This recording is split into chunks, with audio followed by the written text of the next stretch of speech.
What's happening, guys? Steve Maxwell. If you don't know Steve Maxwell, his bio is really tough to give you because he's been doing this for so long, and he'll go into this interview in so many different topics. He's obviously been on Joe Rogan twice. He's going on a third time. He was an early trainer to Royce Gracie, very close with the Gracies. He was probably the earliest adopter of kettlebells, conducted the first kettlebell class in the U.S. He's extremely fascinating. He's one of these guys that inspires me because he's out there. So there's not a lot of guys that get to that level. So this is like a grand master in fitness. So his life experience is so vast. He's seen the trends come and go. So he's developed some core principles, and I believe he's right on the money. He also goes into spirituality, why we're here, what's our life's purpose. He goes into everything from footwear, gum, Adderalls, TRT, why CrossFit might be not the best idea. Even if you're a CrossFitter, you should watch that, because if an opinion is not completely what I agree, I should still take a look at it and see if I feel like it's valid or not. This is what you do when you educate yourself. So this interview was fascinating. It was fantastic. It was compelling. I wanted to tread on some topics or subjects that maybe I've watched every single interview you possibly could have. I've researched you completely, so I want to kind of tread on some material that maybe hasn't been covered yet, if that's okay with you. Okay, sure, no problem. Ask away. Okay, this question is for me. You carry around all of your belongings in one bag. That is correct. Okay. I am basically, over the years, I've become, I guess, an extreme minimalist. I love it. So what is in that bag? That's what I want to know. Well, I mean, I could actually, I often thought that it might be really interesting just to lay everything out on the bed and just show people what I carry. But it's like 4 pair of lightweight trousers and about 4 pair of shorts. Obviously T-shirts, a couple hoodies, and a rain jacket. That's about all you need. And then for really cool weather, I have like a North Face, one of those hollow fill type jackets that basically packs in its own little pocket. Everything has to be really compact. Exactly. Quick dry, stuff that you can wash in a hotel sink, and then we'll just dry it the next day. And I've become quite the expert in high-tech fabrics, and a lot of the stuff that you would see, let's say, like at REI or Eastern Mountain Sport. That's the type of stuff that I wear most of the time. And it does double because, in the old days, people didn't have like workout clothes. You just worked out. Mm-hmm. So most of the stuff I have, you could go mountain climbing, hiking, rolling around in the grass, climb a tree, go take a run, wash it in the sink, shake it out. It'll be dry the next day. So, but yeah, just real minimal clothes. All my shoes are real minimal. I'm really into that whole, I hate to use the term, but barefoot shoes, I'm virtually no support, with really good ground feel. So I can pack those away really easily, lightweight. So I have like 3 pair of those type of real minimal shoes and a pair of Huarache running sandals, like the Tarahumara Indians wear. Comes from this guy from the company Luna Sandals. I really like those a lot.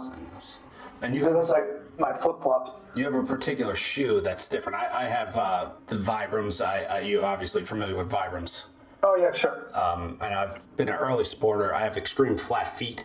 And wearing the Vibrams, at least when I work out, has given my toes a lot more ability to flex. And my feet actually have a little bit of an arch now, I would say, from correcting that flatness. Well, a lot of people don't realize just how important it is to have as little shoe as possible on the foot. 70% of the information that your brain receives about where you are in space and where you're coming from pretty much comes from the soles of the feet and the palms of the hand and your face.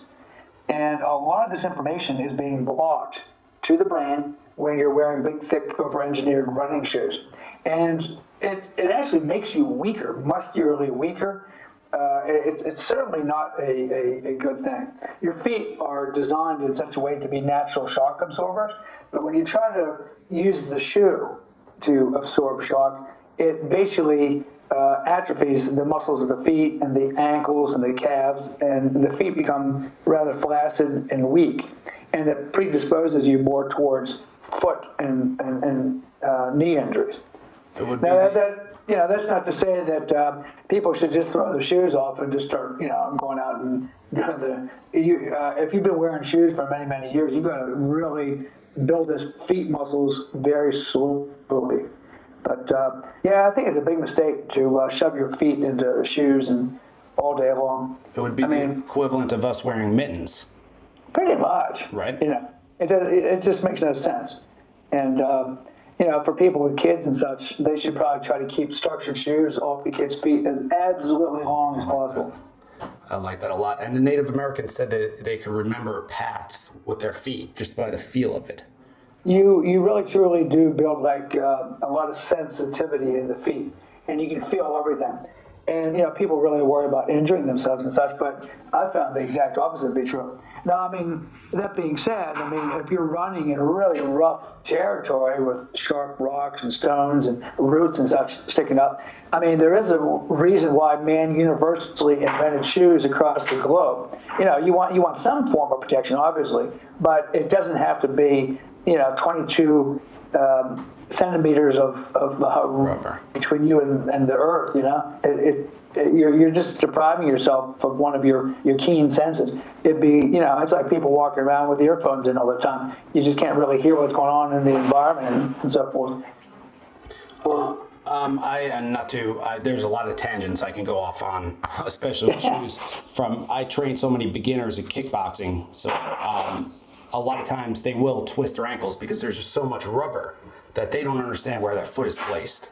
And I love bare feet for kickboxing or minimalistic shoes because you will slow down your foot. You'll feel that placement, and you're likely to not get injured so much. I have a series of questions, Steve, and this one comes from one of our viewers, and I thought it was a fascinating question. Exactly.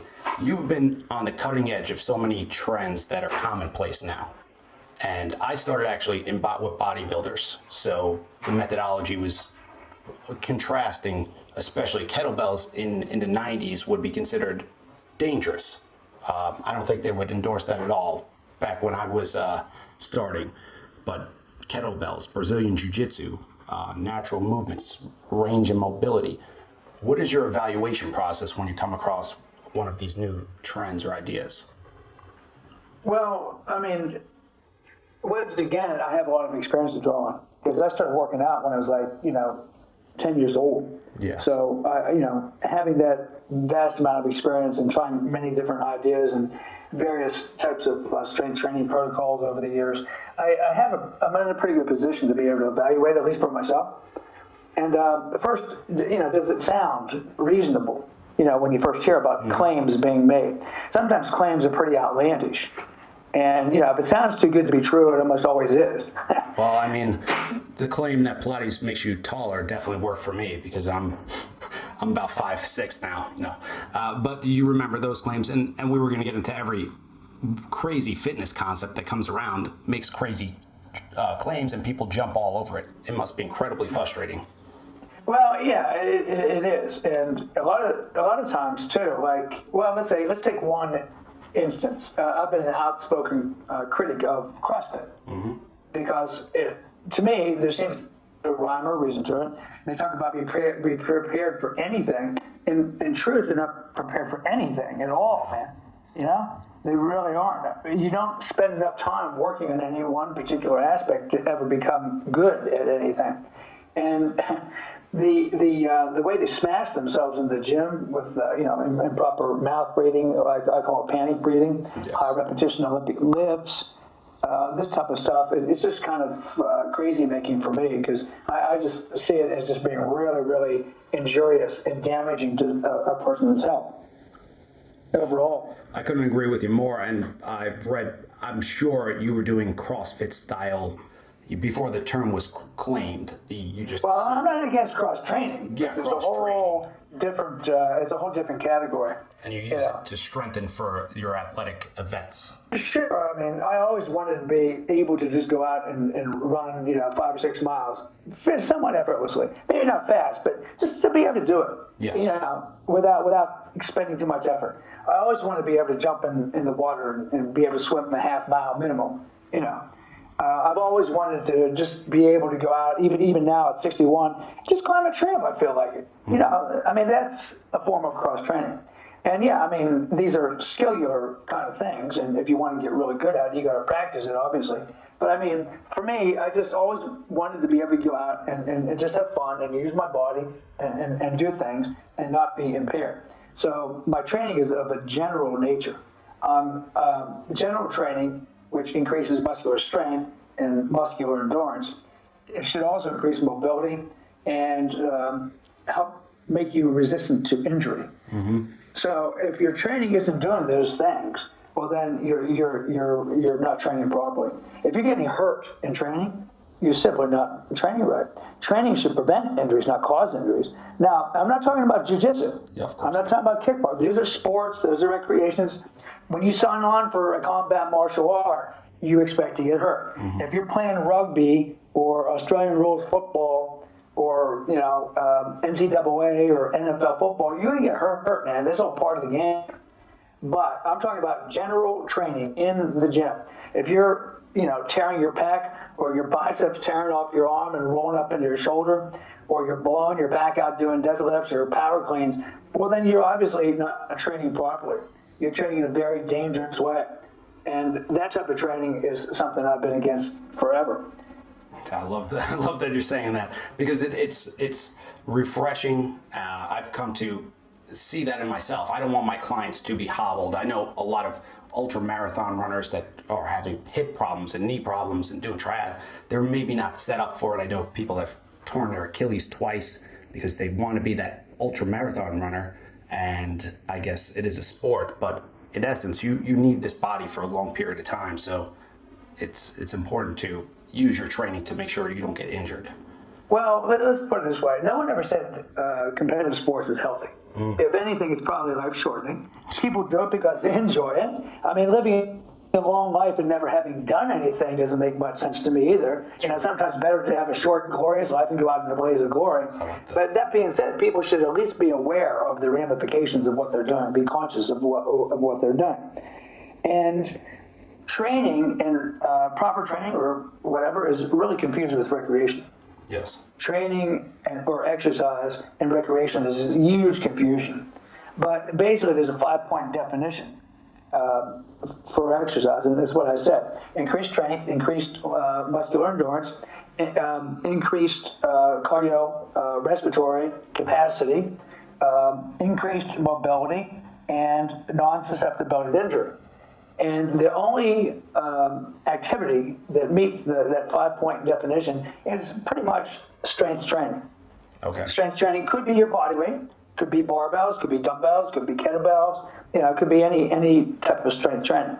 But that's the only one that actually meets the 5-point definition of exercise. Everything else is recreation. There may be a training effect, but it's always lacking one of those 5 points. That's not to say you shouldn't do it, but just realize that playing tennis or playing basketball or, going out and maybe playing ice hockey with the guys at the local rink, that does not replace general training. You still got to get in there at least a minimum of once a week, better even twice a week if you're playing a lot of sports. If you're not playing any sports at all, you can weight training even up to 3 times a week, I find, without overtraining too much. But usually if you're doing a lot of, intense recreational type sports and activities, you're probably better off just training twice a week at most. More than that, you're going to get burned out and get really tired and overtrained. Yeah, this brings a ton of questions, because I feel I teach classes. Tonight I'm teaching 4 classes in a row, and days I'll feel overtrained. I'll feel extremely sore. Are you getting that? Or do you have particular methods to reduce the soreness, the fatigue levels throughout the week? Well, I've always been a little bit of an extremist my whole life. And I always went in for those, pretty rambunctious type of sports. And it takes its toll. But as I got older, especially when I hit my 40s, I started listening to my body more and more and more. And I stopped pushing myself so hard all the time. I used to really drive myself to the point of really being pretty exhausted. and you really start to suffer after a while. You get the adrenal burnout, and there's a lot of symptoms of overtraining. One of them is elevated resting heart rate in the morning. Mm-hmm. I started monitoring my morning resting heart rate. The only true resting heart rate is in bed in the morning. Okay. And you take it for a week, and then we're assuming you're not already overtrained. Yeah. Okay. We're assuming you're not already overtrained. And you get a baseline. You take it every morning for a week, and then you add all the numbers up and divide by 7. So now you have your average morning resting heart rate. And the only true resting heart rate is when you're in bed, when you first wake up. So you take the heart rate the first thing in the morning. If your pulse is elevated more than 5 beats above normal, you shouldn't be working out that day. Your body's telling you something. Yeah. You're having a lot of systemic fatigue. So just take it easy. Do mobility work. Maybe some yin yoga, walking with breath work. I'm really big into the Russian breathing ladders when I walk, and just something gentle. Let your body rest instead of just pounding yourself and driving yourself. Okay. A lot of people, they use exercise as like a form of stimulation. Mm-hmm. They get that like over adrenalization from the training, but it ultimately makes them even tireder and more stressed. Even though it feels temporarily like they've relieved the stress, sometimes what they've actually done is they've numbed themselves and made themselves so numb they don't feel anything. But ultimately, they become even more stressed by not listening to their body. They'd be better off just resting and allowing their body to recuperate and, not just recuperate, but hopefully super compensate and recover at a higher level of conditioning than before. But that takes time. And as you get older, it takes even more time. But what a lot of people don't understand is the more fit you become, the longer it takes. A really strong, fit individual should train much less than a beginner. A guy like yourself, for example, you're able to push yourself really hard and really make great inroads into your systemic recovery because you have the mentality and you also have the muscle mass to push yourself much harder than, let's say, somebody just starting out.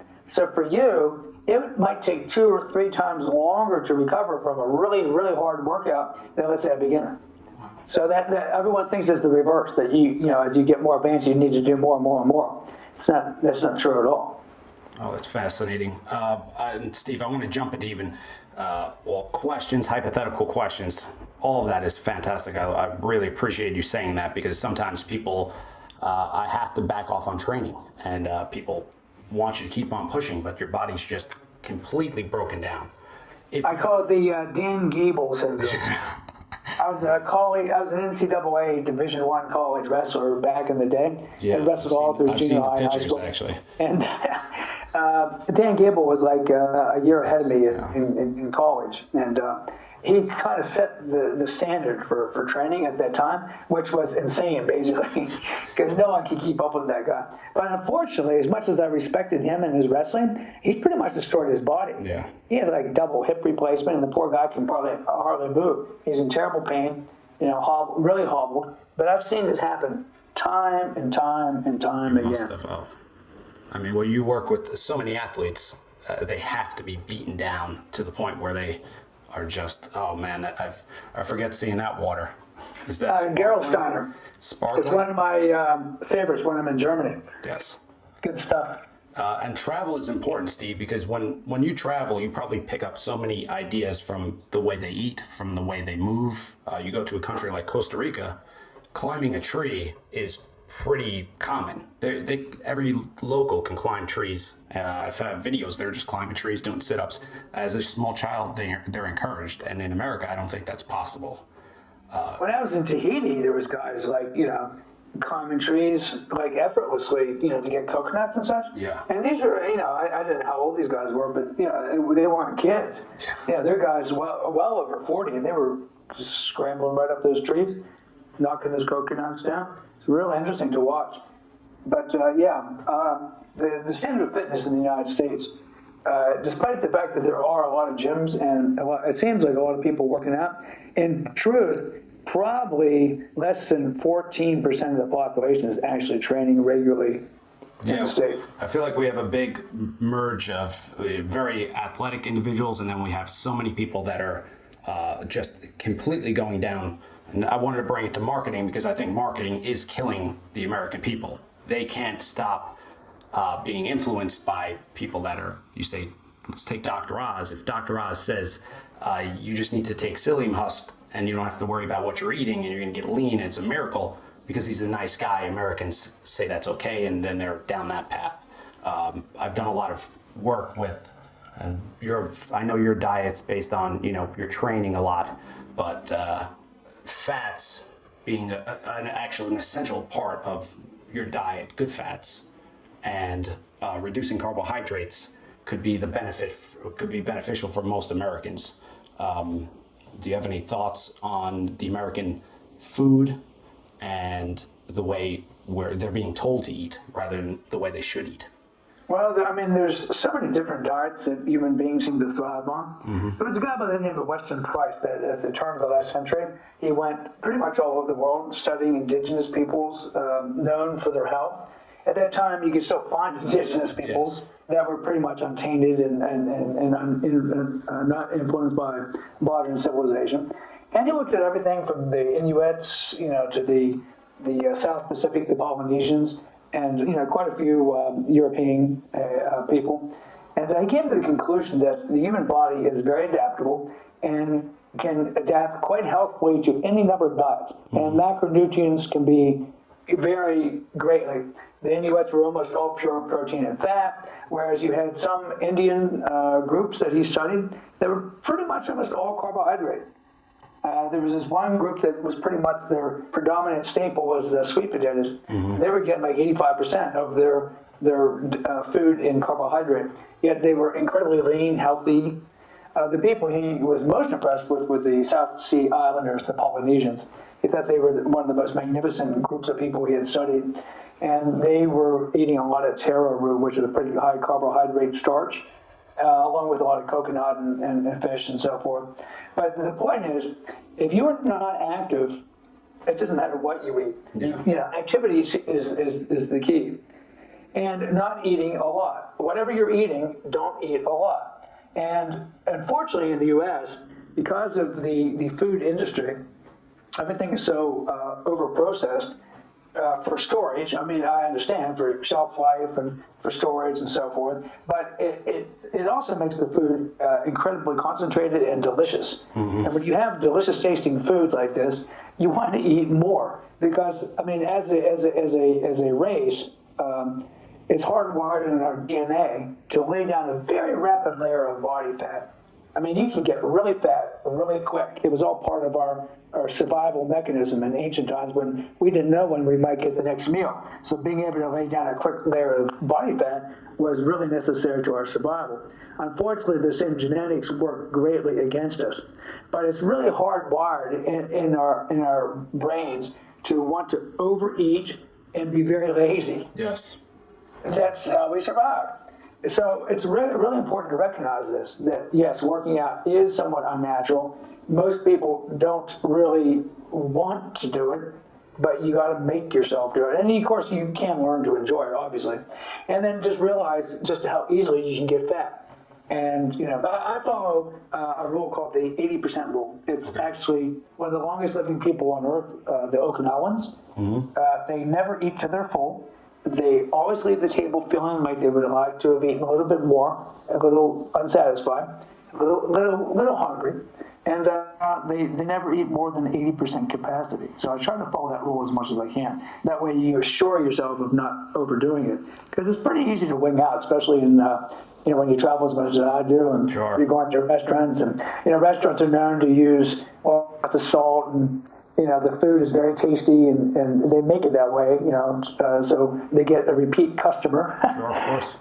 So, you got to really know how to cut it off, so to speak. But that took me a while, to learn how to eat responsibly. And just by understanding the mechanism, just understanding is like the first step to correction, just being aware. Sure. Awareness. And I think they're in a cycle, especially you mentioned that they're processing foods, and fructose from it's been explained to me by Gary Taubes. I don't know if you're familiar with Gary Taubes. He wrote Good Calories, Bad Calories, which is not a diet book. His book before that was about the Hadron Collider. He's an investigative journalist. For the last 100 years, he documented all the different diets and anything containing fructose in nature is non-toxic to humans. So when we taste fructose, it's incredibly rewarding to our brain. So if you load food up with fructose, they actually get kind of high from it. Or they do get high from it. I mean, I feel great when I eat a bunch of fructose. And I think they're in that never-ending cycle. But I had a question, say, hypothetical situation. Say Ron Paul gets elected as president and he says, we need a health czar, and it's going to be Steve Maxwell. And he can do whatever he wants. He can tear down the food pyramid. He can restructure society. Do you ever think about things like that? How could we make society more fun, more active, and really help these individuals out there that are, in my opinion, suffering? I'm not so sure you can help people, to tell the truth, Mike. You pretty much have to be an example. Okay. And just lead through your own actions. But trying to actively going out and helping, I find that you just meet with a lot of resistance. People have to kind of come on their own accord. You know, the old, you can lead a horse to water, but you can't make him drink. Sure. And it's you just have to show through your own actions. And hopefully people say, hey, maybe that helps them become more aware and to wake up a little bit. On the same subject, I wanted to mention, I had discovered food combining many years ago, back in the late 60s, early 70s. I was experimenting. And I found that it's a really good way to help control your urge to overeat. And I basically divide my meals really simply. I have a fruit-based meal, with fresh raw fruits. I have a starch-based meal. It could be grains or potatoes or something along those lines. And I have a protein-based meal. And that could be fish, eggs, chicken, occasionally cheese or something, usually with a raw vegetable salad or sometimes cooked. And when you eat real simple meals with not much more than 3 things per meal, the temptation to overeat is way less. If you just had a baked potato, chances are you're not going to overeat potato. Mm-hmm. You're going to get full and you're going to feel satisfied. You have that with a nice raw vegetable salad, man, you're going to feel quite good.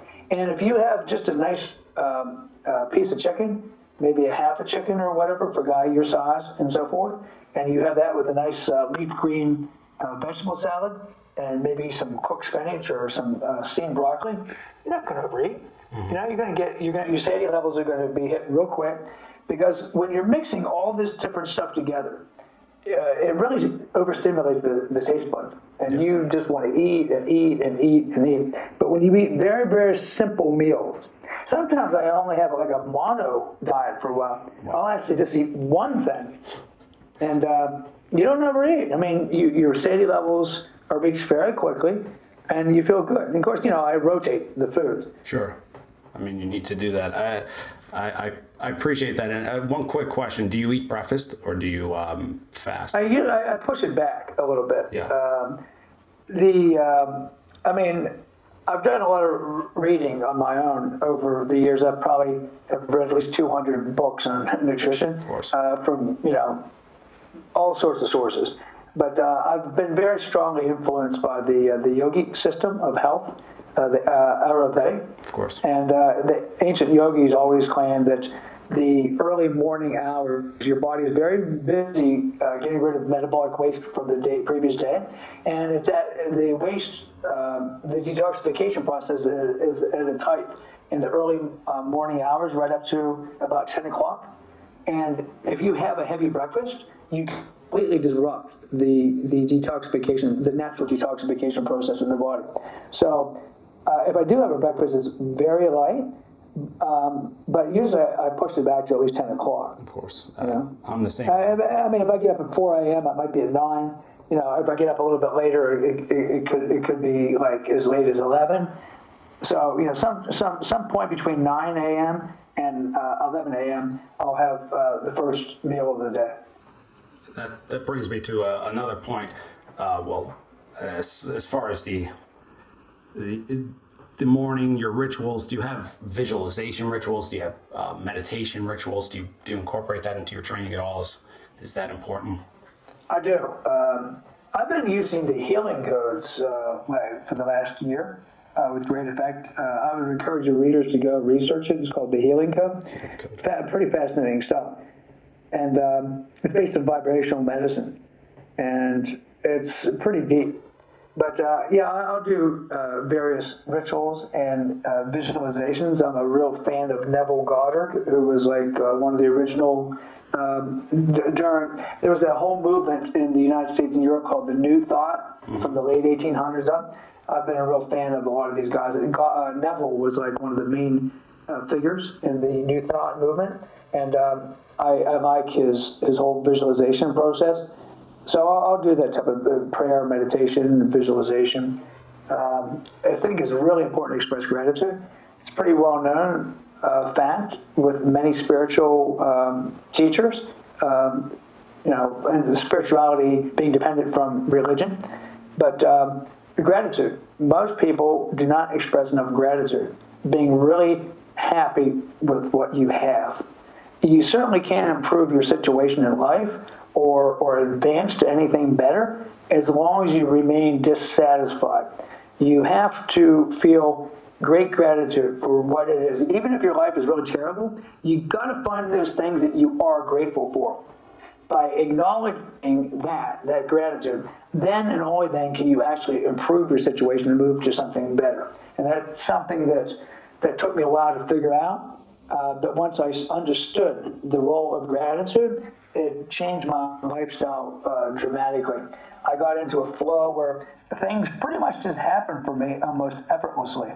I'll just start to visualize and think, I need this or I need that, or boom, it just appears seemingly out of nowhere. But in reality, you're putting out those mental vibes. It's kind of like putting in a mental order to the universe. You're ordering, and the orders are the way you think. Your thought process. So whatever you're getting in your life, it's your thoughts that are attracting it. So if you want something better than what you got to control that thought process, and you got to control your mind and your thinking and your thoughts. And one of the ways that you can do that is by being very grateful and practicing some form of gratitude every single day. Yeah, since I struggle with that, mainly, being agnostic, I was very Catholic, and you start questioning it, and then you get into this path a lot of atheists get into, where it's just, what is the purpose of it all at all? And you just don't feel grateful, which you could be doing incredible things most people would appreciate, but you just don't feel good. And I'm so glad that you said that. It brings me to a question a viewer. Well, it transcends belief in any type of religion or anything. Yes. And you could be anything from a Buddhist to a Catholic to a Hindu to, Islam. Doesn't matter. Gratitude transcends all that. You could be agnostic and still feel gratitude for the things that you have, because it actually is based on quantum physics. What you're putting out, the energy you put out, is the energy you get back. It can actually be explained by modern science. So, everyone vibrates at a certain level, a certain vibratory pattern, and that vibratory pattern is set by your thinking, because your thinking adjusts your emotions and your mood. So, I've often experienced being maybe in a sort of tired state, and maybe my mood would be down, my vibratory pattern's down. You attract things of a lower order, a lower nature. You attract negative situations that come up. But when you're feeling pretty good and fairly energetic, and you've had good sleep, and you're vibrating at a higher level, then you attract much better things. Sometimes seemingly out of nowhere, people do a kindness for you, or there's just really good things happen. It's kind of like that. Accidents, for example. I don't believe in accidents. I don't believe in luck. You make your own luck. Mm-hmm. Nothing happens by accident. Everything happens exactly the way it should happen. Everything that's ever happened to me should have happened to me in exactly the way it should have happened. So if I'm vibrating at like an action is vibrating at a really, really low level, and if I'm vibrating at a low level, and I'm vibrating at the same level as, let's say, an accident or some type of mishap, well, then I'm going to attract that. We're going to collide at some point. That's just basic quantum physics. Yeah. So, it doesn't have to have religious overtones per se, for whatever. I guess if there is such a thing as a God, that's the process that God would work through. What is our purpose in this world at all, Steve? Do you ever think about why are we here? What are we doing? Well, I have a pretty strong belief system. I do believe that souls, there's other planes of existence besides this one, and this is the lowest level of existence there is right here. And the reason our souls were ushered into this particular earth plane was for lessons to be learned. So we're here to learn soul lessons so that we can elevate ourselves and leave this particular plane to a higher plane. And according to the yogis, there's 7 planes of existence. The highest plane being love. Here on earth, it's basically security and materialism-based consciousness. But each plane, you get to a higher level of consciousness. So eventually, you reach a point where you no longer need the material or physical body, and you reside as a conscious entity without physical form, a thought form. As Einstein said, matter can neither be created nor destroyed. And the highest form of matter on this planet is the human being, higher than all animals, all plants. So whatever makes you, and me, that particular energy, which transcends our name, it transcends what we do for a living, or the way we look, or whatever, that energy cannot be destroyed. That energy is forever, it's permanent. And it just takes a different form.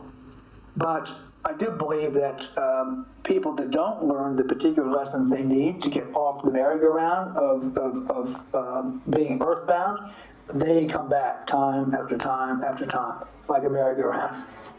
And I think the goal of every human is to leave this earth, this earthly plane, to a higher form of existence. And what that is, I don't know. I've read an awful lot of spiritual people that have talked about it. But I mean, for sure, I can see where, this is not reality. This is more like a dream that we're all in, like the dreamlike nature of the world.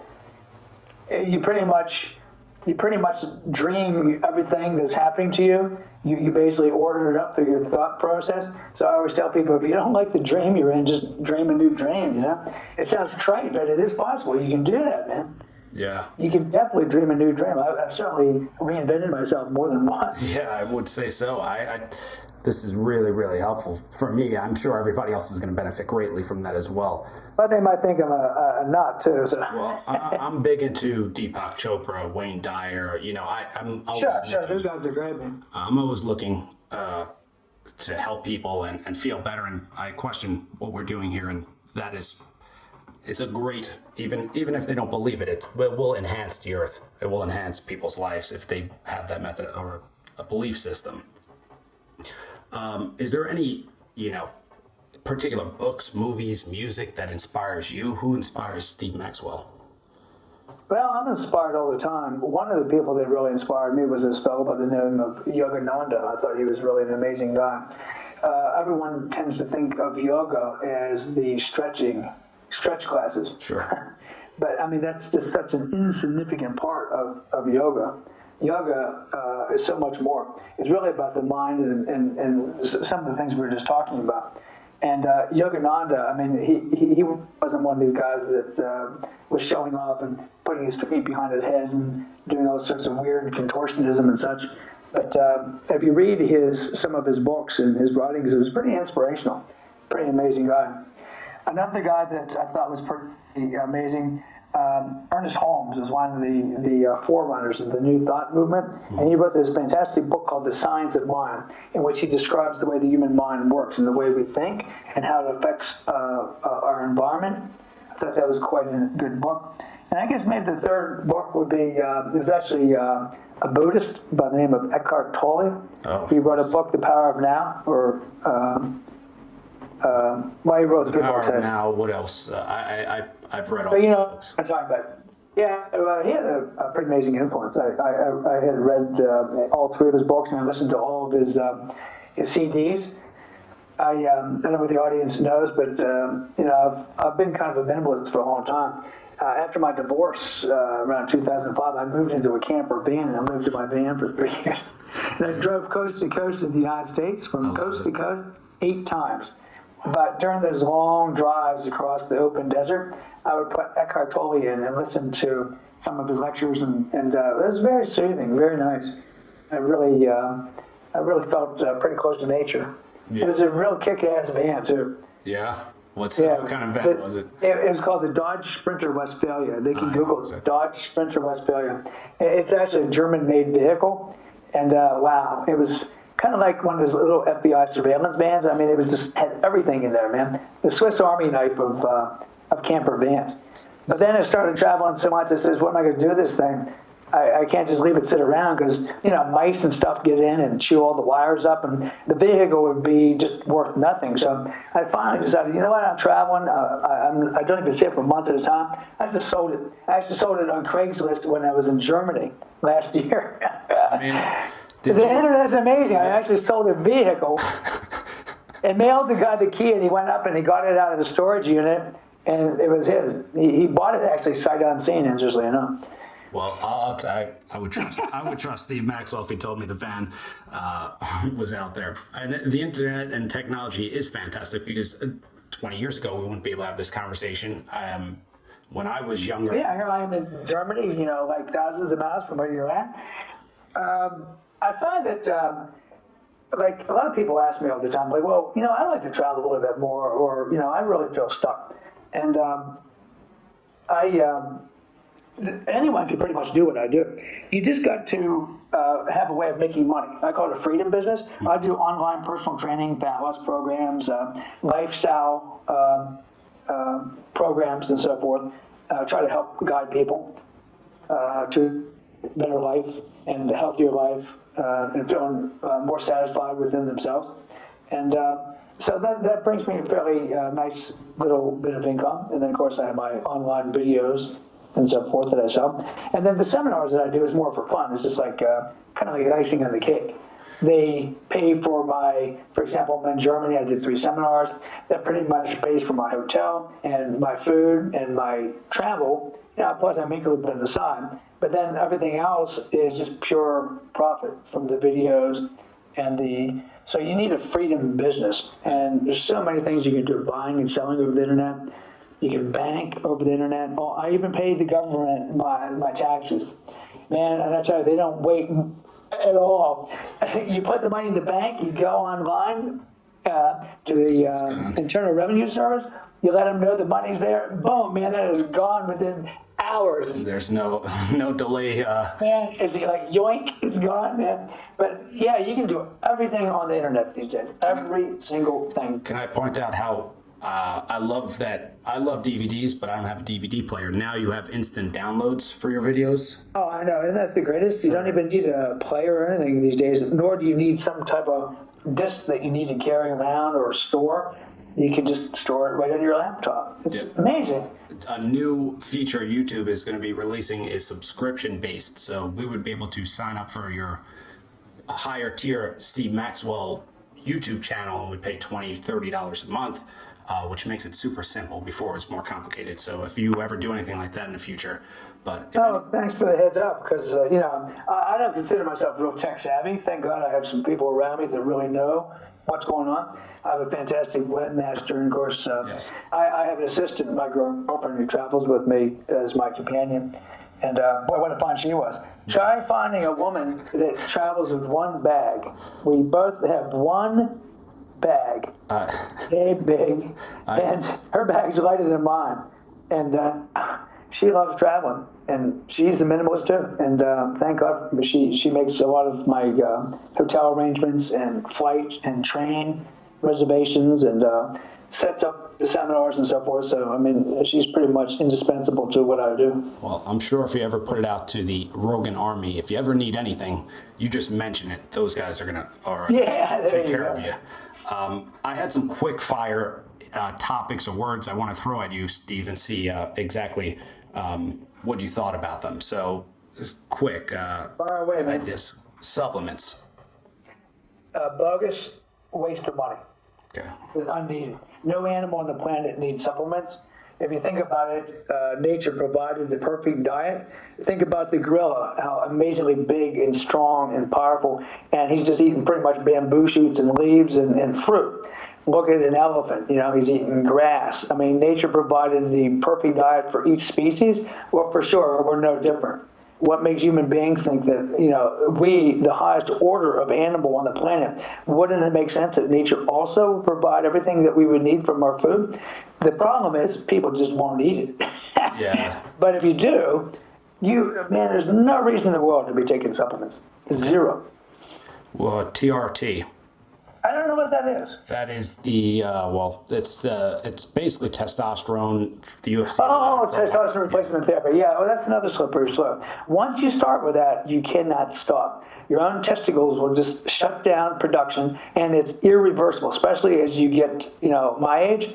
There's plenty of natural ways that you can boost your testosterone through exercise and just a good diet. One of the most important things is just don't get fat, especially gut fat. If you have a lot of internal visceral fat, that actually turns on the feminizing hormones. So you got to get rid of the belly fat and that internal fat on the internal organs, and just intense training, at least once a week, high intensity interval type training.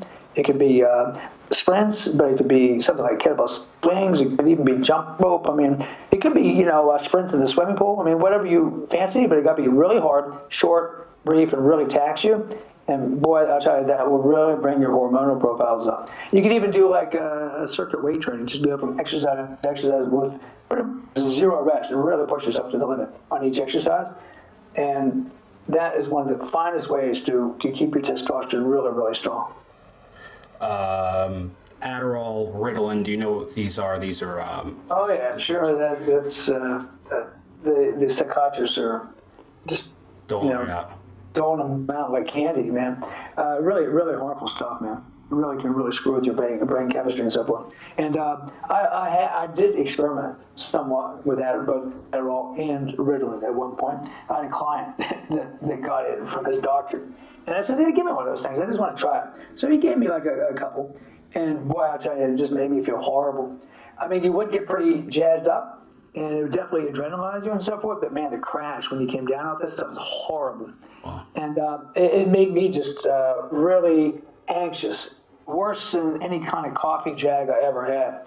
The Adderall wasn't quite as bad, but I also found terrible crashes and exhaustion, plus you get immune to it really quick, and you just want more and more. I mean, it's an amphetamine salt, Sure. I also found a really weird burning sensation in my urethra when I urinate, and I also found that both Ritalin and Adderall, for some reason, delayed ejaculation, but in a bad way. It's almost like I couldn't orgasm. It was difficult. It did something to my prostate and my urethra and caused an irritation, and I just found it just intolerable. Well, yeah, I think they should just, if people are going to take it, they should just let them chew cocoa leaves from below. Well, sure, why not? What do they call it, cats or whatever, like they do in Africa? Some of the in Somalia, right? They chew the cat leaves. It's like a form of stimulant, kind of like amphetamine. In Bolivia, I mean, coca leaves. Even the president chews it. The altitude is so high, and but it's such a small dose when you chew a leaf compared to if you're extracting it. And I guess that ejaculation problem is more common with the next question, which is antidepressants. Oh yeah, well sure. I know this one guy, man, this poor guy. He was taking testosterone replacement, but he was also depressed. So then he had to take what's the name of the little blue pills that the guys take? It's all off. Oh no, Viagra. Viagra. Okay, then in order to have sex, he had to take Viagra. I mean, it was just this huge circle, this vicious circle. One thing would make him have to use another drug, which would force him to use another drug. And the poor guy, he was just really just a walking mess with all this stuff. There's natural ways that you can do it. And what people don't understand that if you're eating a shitty diet and you're not training, there's no amount of drug therapy in the world that is going to improve your situation in this life. Yes. Just no way. And most of these drugs are quite harmful. And most of the educated They're not free lunch. most of the educated doctors I speak with, they'll tell you you can't abdicate your health to your doctor. You can't say, well, my doctor said it's fine, because this might not be fine, because they just see that problem and they'll put you on 5 or 6 medications when it's really going to be harmful. Who knows what the effects are going to be in 10, 20 years, which I worry about. Well, part of the problem is the big pharmaceutical companies, they're in it to make money. And they pretty much control the American Medical Association and most doctors. And a lot of people don't know that they actually pay doctors bonus money to push certain drugs on their patients. Yeah, they should. It's really important to ask when a doctor is trying to get you to take a particular drug. Say, are you being paid? Are you getting money from the pharmaceutical industry to give this to your patients? And by law, they're supposed to tell you, but that's usually the case. Just the idea that they would be marketing medications directly to the public in commercials and magazines is insanity. I'm a client, or I'm a patient. Why would I be recommending the medication to the doctors? But they put them in such a financial squeeze after medical school.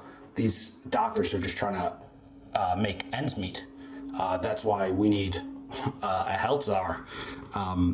Moving on, gum, which I feel like people don't think it's a big deal, but all that either sugar or artificial sweetener being chewed all day, is that going to mess up your digestive process? Because of the sugar, the artificial stuff so much, it's because of the act of chewing and so forth, your body's expecting food. So you're putting yourself in a perpetual state of digestion. So your body's producing these digestive enzymes, and yeah, it does indeed ruin the digestion. You're just one continuous digestion. So yeah, gum chewing is a real filthy habit that people should just not do. Or if you do chew it, chew something like xylitol gum or something, and then just spit it out. Yeah. Maybe after a meal, like brushing the teeth. But I know some people that just chew constantly all day long. But it's hard in the digestion. Your body's actually going through the process as if it's receiving food. Crunches. Do you know what I mean by that? Oh yeah, the abdominal exercise. This is I deal with so many people on a daily basis. If I don't, I'm constantly trying to brainwash them back out of believing that if they do crunches, they're going to lose 50 pounds from their stomach. Can you just dispel this myth for us? Well, I mean, it's just one of those things that just has stayed around for so long. But, it's really interesting because I've never seen anyone ever get any kind of results from doing crunches. In the 51 years I've been training, and I've seen hundreds, if not thousands of people, I've never saw one person get any results from doing crunches in any way. And I've seen some people actually hurt themselves, just by overdoing it. Yeah, overdeveloping their abdominal muscles. And of course, it's really hard to actually develop much strength from doing a crunch. But, just an overuse injury, and, they do nothing for the back. The Thigh Master is another one. I always relate. I'm like, Suzanne Summers wasn't a mess. She was she was a model, and then she endorsed the Thigh Master, but people see the Thigh Master, they're buying it up. I mean, it's sold billions. Is that still out there, that thing, man? I didn't even know. What they do is they move it into the South American markets. So I see. The stim machines for the stomach, if you go down to South America, it's on all the commercials they're selling. They just move the marketing down. It's pretty disturbing. What were the name of the shoes? You wear a different type of shoe, I've seen. Yeah, I wear a lot of different brands on and off, but one of my favorite ones is a product of German engineering. It's called the Sole Runner, S-O-L-E, Sole Runner. And it's made in Germany. It's a product of German engineering. It's an unbelievable shoe. It's one of the thinnest soled shoes in the market. It's made out of the same kind of stuff that they use for Kevlar vests. Sure. And really super lightweight. It's great for packing. And another one I like is the Luna sandal by Barefoot Ted McDonough. He was one of those guys that Christopher McDougall wrote about in his book Born to Run. Love the book. And Ted was one of the characters in that book. He started his own Irachi company based on the design of the Tarahumara Indians, who basically run long distances as part of their culture, part of their religion. So this is a fabulous running sandal, and it's great for me because everything has to do double or even triple duty. So they're a great flip-flop, beach shoe. I can run in them, train in them. So that's one of my favorite shoes. And I like the what Merrell's doing with some of their shoes, zero drop, and also New Balance, the Minimus. They have some fabulous shoes. I have a pair of their Minimus trail shoes. Sometimes I have to do some pretty strenuous hikes over really super, super rough terrain, and it gives me just an edge to a foot protection. I can still feel the ground. I can still sense where everything is with my feet. But they're heavy enough to give me some decent protection from, thorns and really sharp, spiky rocks and roots and so forth. So those are the ones that I carry with me, pretty much. Those three. They should probably sponsor you. On your travels, you should have sponsors. Maybe we'll set something up. Now we see. I've heard you say sitting is the new smoking. What about e-cigarettes? Are they the new smoking? Is this going to come back and bite everybody in the ass that's switching from smoking to e-cigarettes? Probably. The main benefit is that you're not getting the secondhand smoke for the most part. I mean, you are a little bit because when people exhale in the same room, you're still breathing in the air that they've exhaled. So it's not completely, smoke free. You're still breathing air that they breathed out. Because anytime you're in a room with other people, let's say in an airline or whatever, closed-in area, a bus, whatever, public area, you're using shared air. Mm-hmm. You're all breathing in the same air, and then you're exhaling. So I'm inhaling some of the molecules from the person next to me from their lungs, and they're inhaling molecules from my lungs. So if you have a bunch of people with those e-cigarettes, for sure you're still ingesting and inhaling some of the residue that they're breathing out. So it's not the panacea, for sure. Better if people could just learn to get off that stuff, But it's still a step in the right direction. Last one, cannabis. Oh, two more. I have cannabis and coffee. Any ideas? Talks about. Well, I never really did smoke marijuana. I tried it a few times when I was in college back in the 70s, early 70s. And it just always made me feel just kind of nauseous. And interestingly enough, I never got hungry. I always felt sick, like I didn't want to eat. And I just didn't like the way I felt. It gave me headaches and such. I think I might have just been really hypersensitive to it. And I tried it, half a dozen times or so, and it was always pretty much the same experience. And I says, I just don't find this very enjoyable, fun. I'm not getting any of the stuff that people talk about.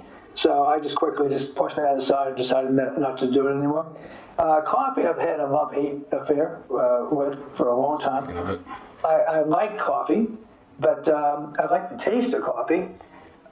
It doesn't like me very much. I am somewhat sensitive. I find that I get skin problems if I ingest too much coffee.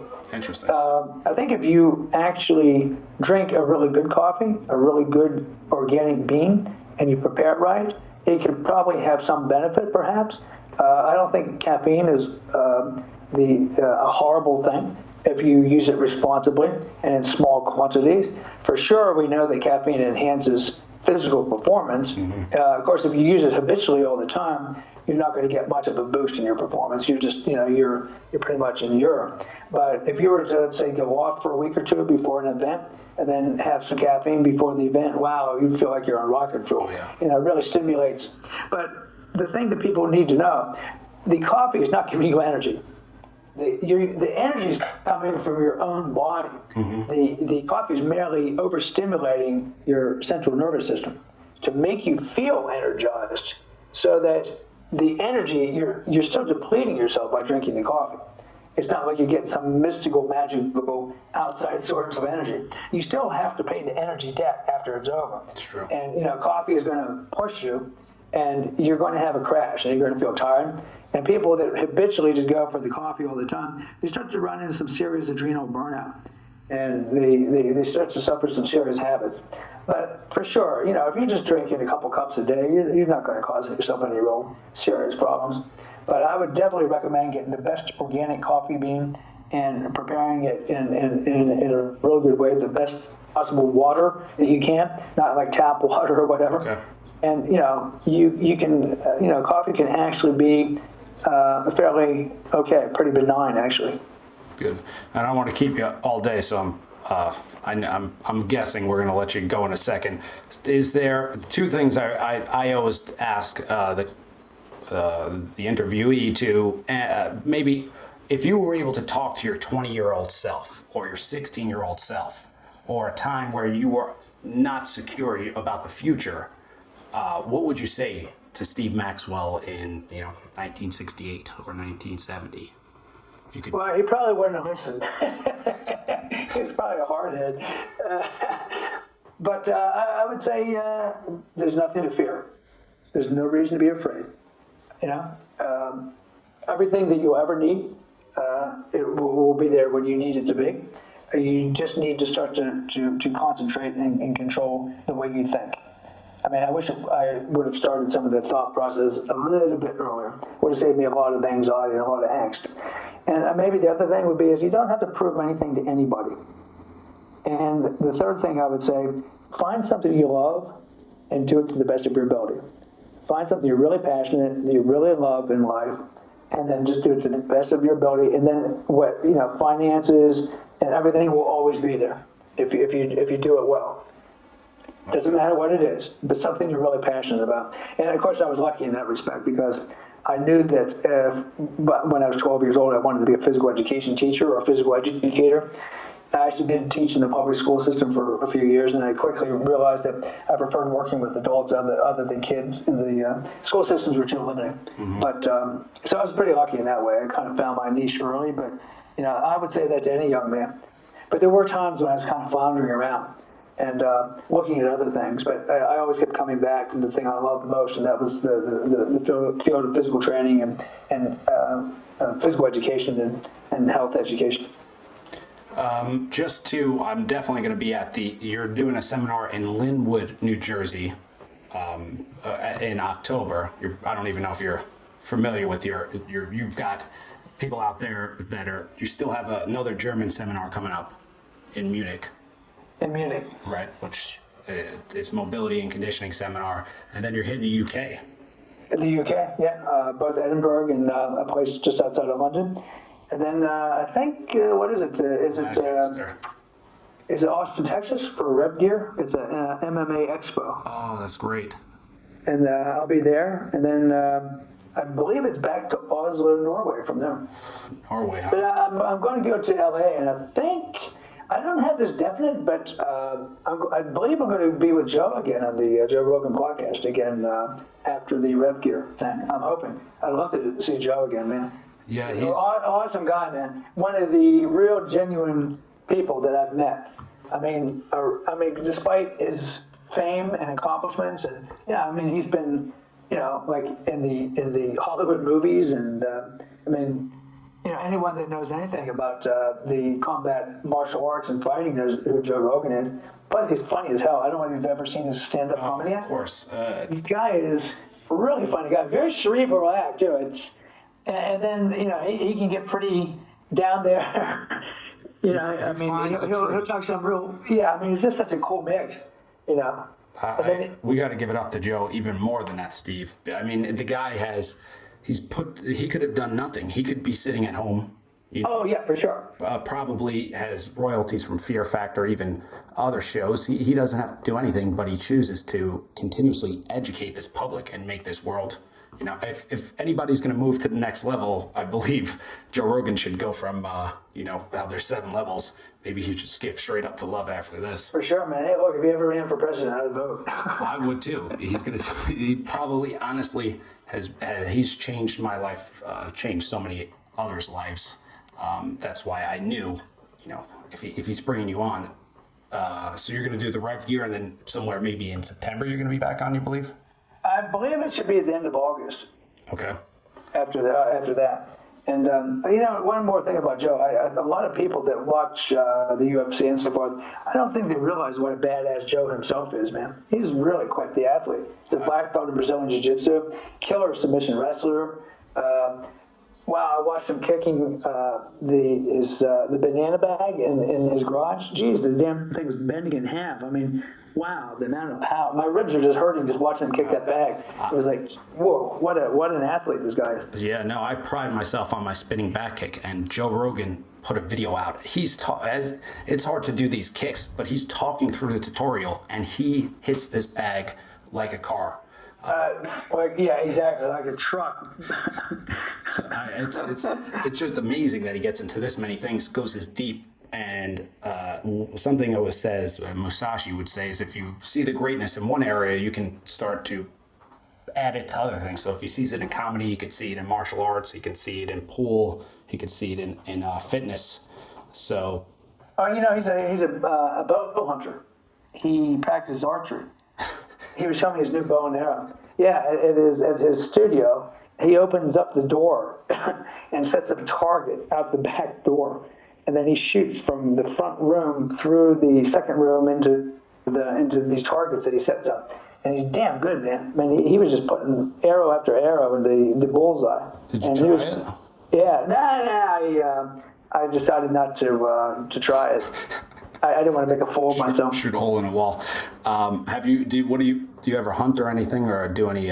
I did at one point. I actually, when my son was, I wanted to have some type of ritual for him. Like we don't have a manhood ritual like they do in most societies. Okay. The closest thing we have is maybe the military service for young men, but there's no real passage from young boyhood into young manhood.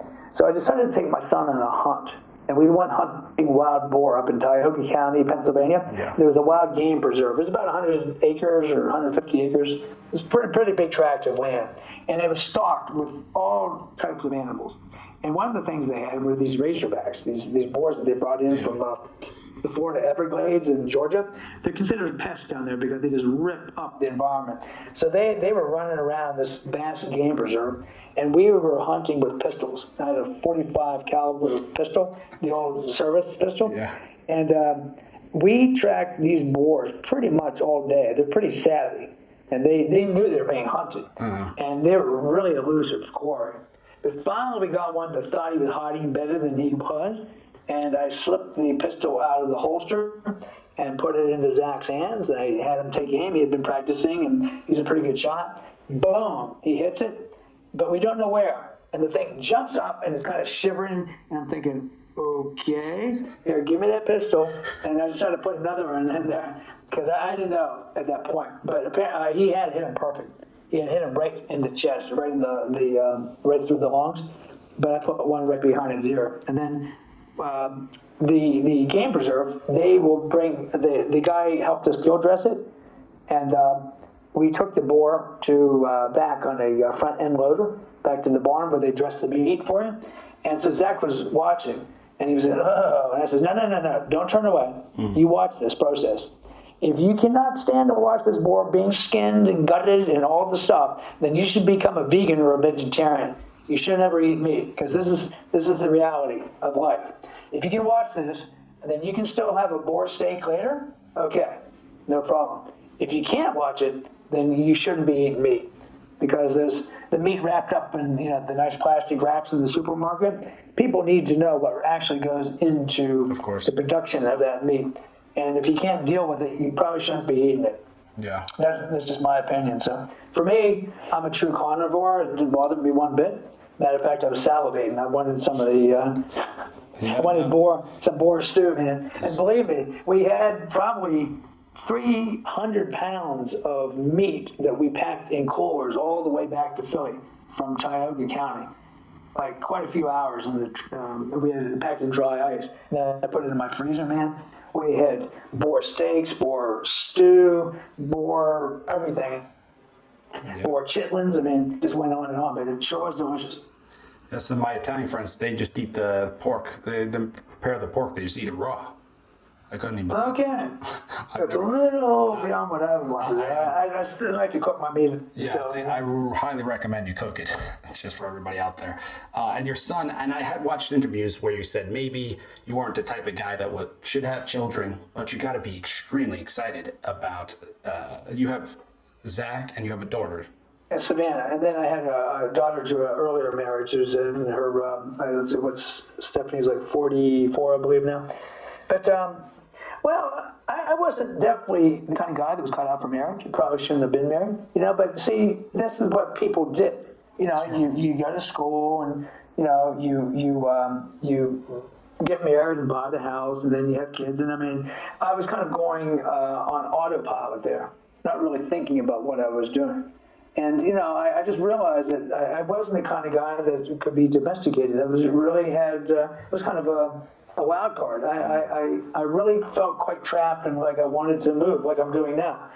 It was always this inner urge to rove and roam and kind of be a vagabond or and just go around adventuring. You can't do that when you have a house and a mortgage and a wife and the kids.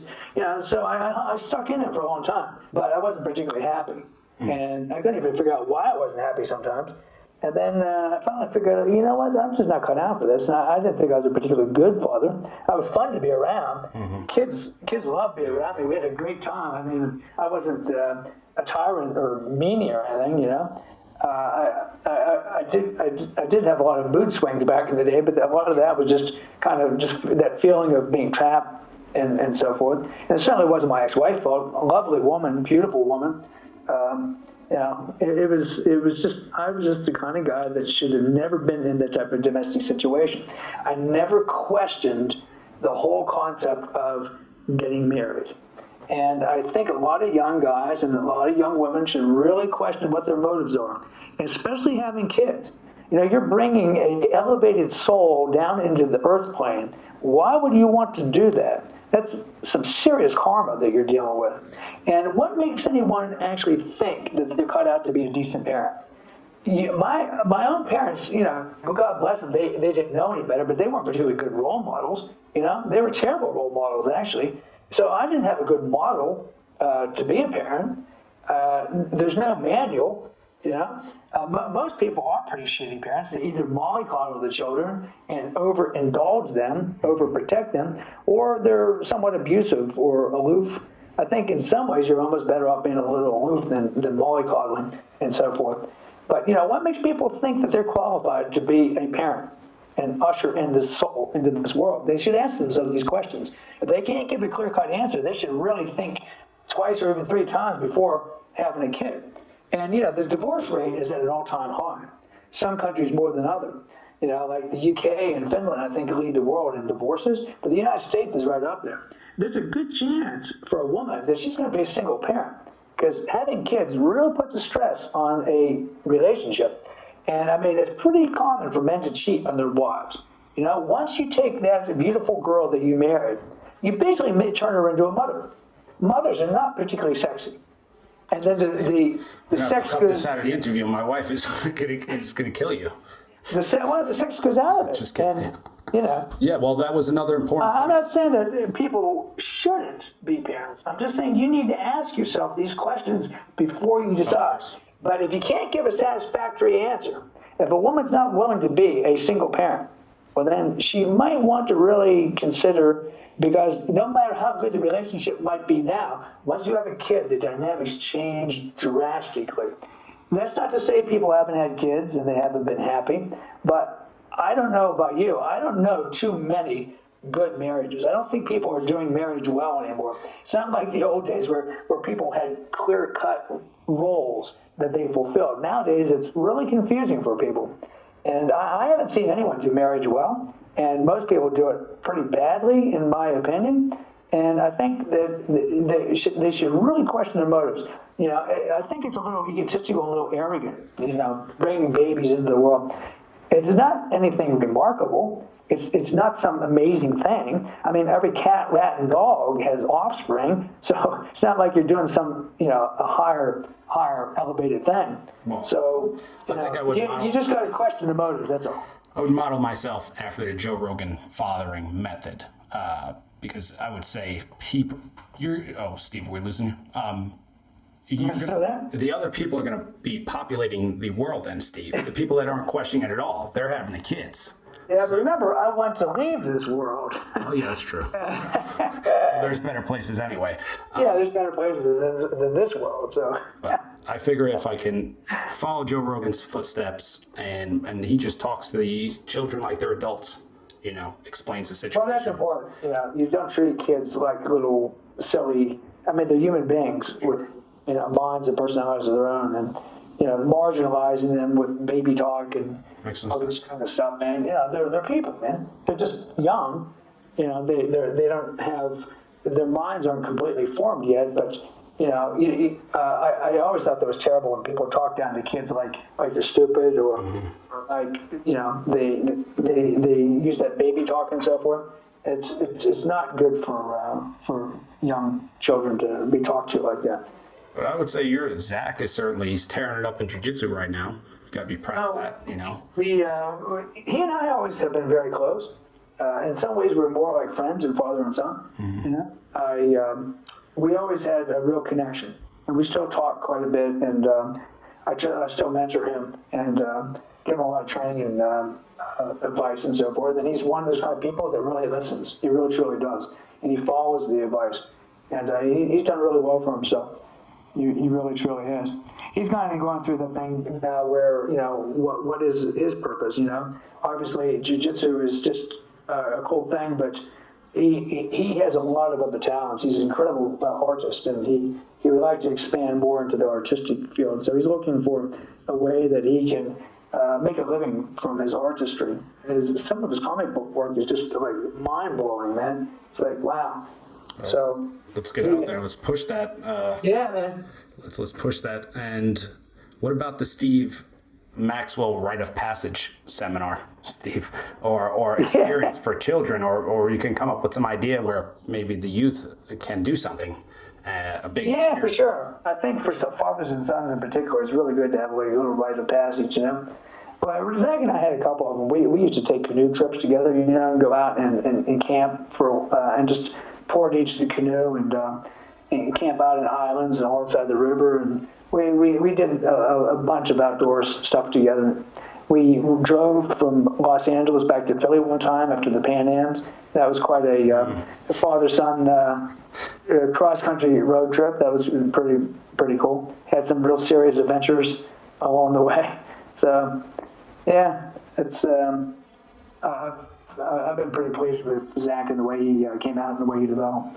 All right. Well, Steve, I don't want to take up any more of your time. Definitely want to hit you up in the future. Yeah, for sure, man. It was a real pleasure. It's a lot of fun. It's the pleasure's all mine because this is like talking, hopefully, to my future self. Yeah. I want everybody to go to Steve Maxwell SC.com. Oh no, Maxwell SC.com. Yeah, for Maxwell Strength and Conditioning. Yeah, and that's you should be. Besides all these stuff, you put out content for free. Buy up the online stuff. Buy the instant downloads. Go to the seminars. I'm certainly going to be at the Linwood, New Jersey, which I. It's going to be a blast. It'll be epic. So we'll really have a good time. Yeah, I'm gonna push it. This has been fantastic, Steve. Is there anything you want to plug, add, or say to anyone? No, I mean other than thanks for listening, and see you around. All right. We'll put everything below, Steve. It's been my pleasure. Mancha. Namaste. Namaste. Bye now. Bye-bye.